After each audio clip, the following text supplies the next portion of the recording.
So, today's video we're going to talk about Avalanche. It's certainly not falling. Hi everyone, welcome to the channel. If you're new, subscribe, hit the bell button, leave a like. I'm going to talk about this, crazy, we'll talk about the analysis on it. But first, I need to talk about my channel. Today, if you go onto my Twitter, I will be doing a video later on regarding what condition my office is in. It's in a mess right now. Which is why it's echoey, why I've got no green screen, why the content visibility is not the greatest right now.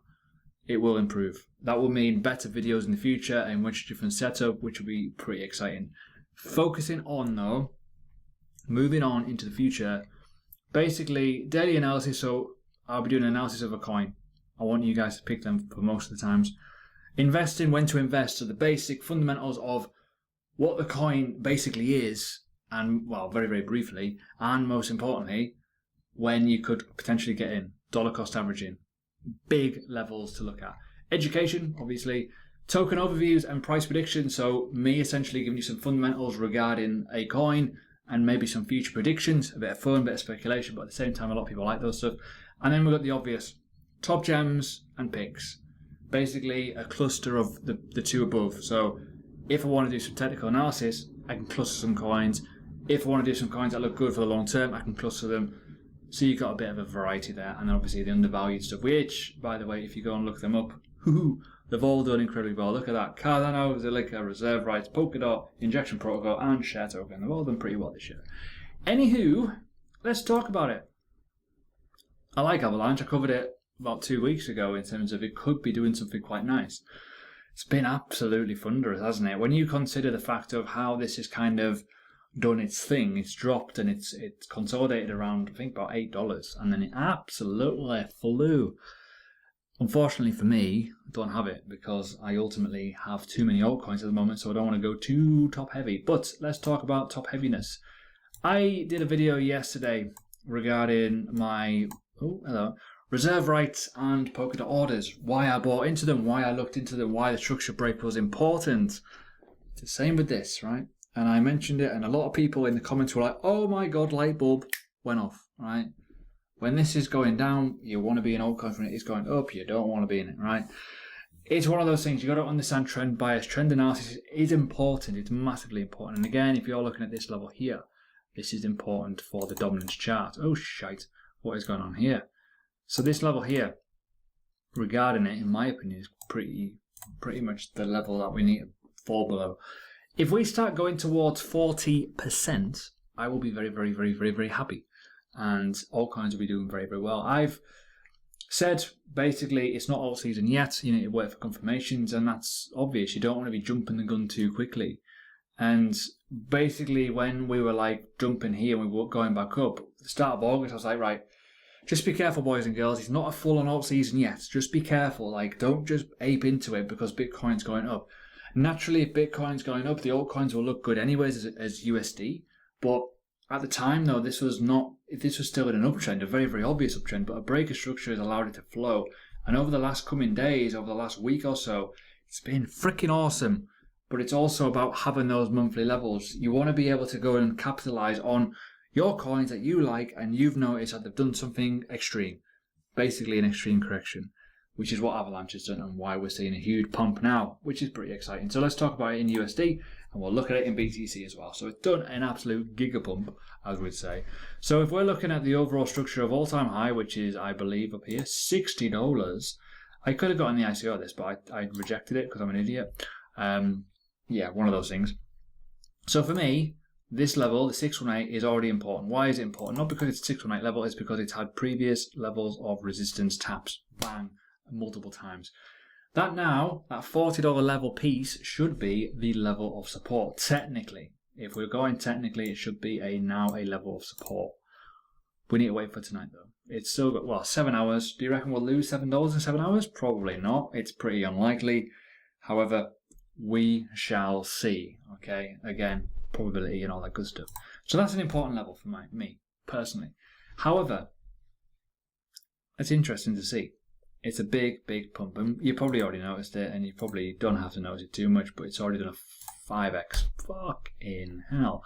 So where can it go from here? Well, that's the question that we want to know. I don't want to go on the extensions from that point, I want to look and see if it's going to correct first. So when we're looking at this overall, it's looking pretty crazy. When you go to the weekly, it looks even more crazy. So with it being a Sunday nearly, and that candle closes tomorrow, you know, we may well find that this will correct a little bit. Okay, we'll see where it goes. For me though, I don't think it'll correct too savagely, but at the same time, when we're looking at all-time high here, look at that, nearly on the nose, that 0.27%. So what we could be looking at here is obviously a retracement at some point. It's got to pull back at some point. Whether it goes to this point and then it flies to the moon on the other side, who knows? But we could actually be looking at 75 cents here, $75, sorry, or potentially the lower offer, which I think anyone would take anyways, is 61. So we'll see if those levels come into play. But as I said before, we could look at the other situation here where we can look at, well, what's the topside correctional kind of levels here? Well, you can see already, they're already in play, but they could actually go to even higher, 81 from the other way around. So this could be the level of support, this huge, big level, this $40 level, but we could also be looking at this $60 level, this lovely $74 level, and maybe even higher towards $81. So it's a huge level of, you know, that's an unbelievable candle. That candle has wiped out how many weeks? Whew. Care to think, right? Unbelievable. So that's how I'm looking at it with Avalanche. This level is key. See if it holds. It may go lower. It may go lower, right? Obviously, you can't really, you know, sometimes the hype and the hype cycle of coins will make things pump more than you think, and they will also dump more than you think as well due to that. Moving on to the BTC side. Hello. Now, it's looking a bit messy, a bit choppy, but obviously, we've got to look at this. Hello. So it formed a very, very obvious higher low, right? That's important to know. The one thing to note as well is obviously where this gigapump kind of ended and where we are right now. We are currently just over the 618 levels. For me, this is a huge, huge, huge, huge, huge level because it's obvious. We've had levels of resistance and support at this point in the past. We've had a resistance rejection, very close to rejection here.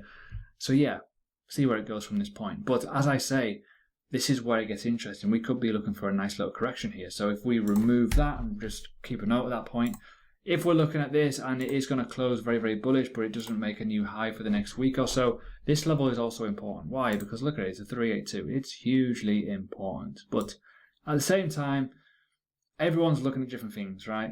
Everyone's always going to look at different things, but this level could be quite reactive, so keep an eye on it. Anyways, I want to talk about something else before I go, and also another chart that is obviously looking incredibly bullish.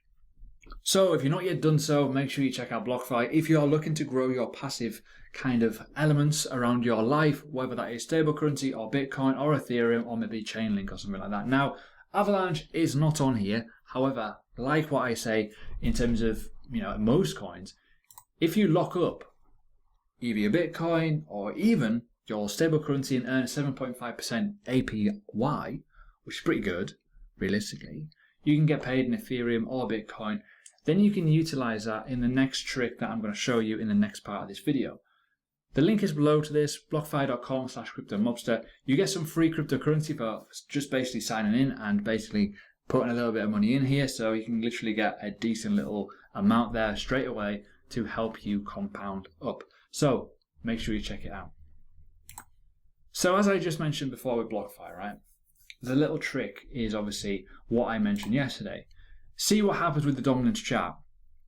If this dominance chart does actually rise in BTC, you want to purchase in BTC. If you are looking at the Ethereum side of it, which you could be, if the Ethereum dominance continues to rise, you will notice that your Ethereum charts are getting slaughtered. And I'm going to show you what it looks like on Avalanche. You probably already noticed it. Isn't it funny how, well, obviously the timings have changed because of the, you know, the element of this exchange, but look at how low the Avalanche chart is versus the likes of the BTC pair. Totally, totally different versus it, right? Pretty much nearly all-time lows, right? Because the dominance of Ethereum right now is relatively high, okay? So what is the directional bias of it? Well, if you are looking to take profit into Ethereum, it may well be a bad time to do it because it is actually trending up. Wait for it to trend down and continue to go down. It needs to be going downwards. And the lower it goes, the more Ethereum you get. So when you are locking up money and you're making passive income, okay, you can get paid in Ethereum. And then if you're looking to utilize it into the market, you can purchase basically Avalanche in a much lower level if this starts trending down. So you need to be patient, which is why passive waiting is always good. Huge run to the upside though. See where it goes. But it could come back down. Depends on how strong Ethereum is. Anyways, that is today's video done. I do apologize for the echo. This room will look awesome very, very soon. I'm very, very excited.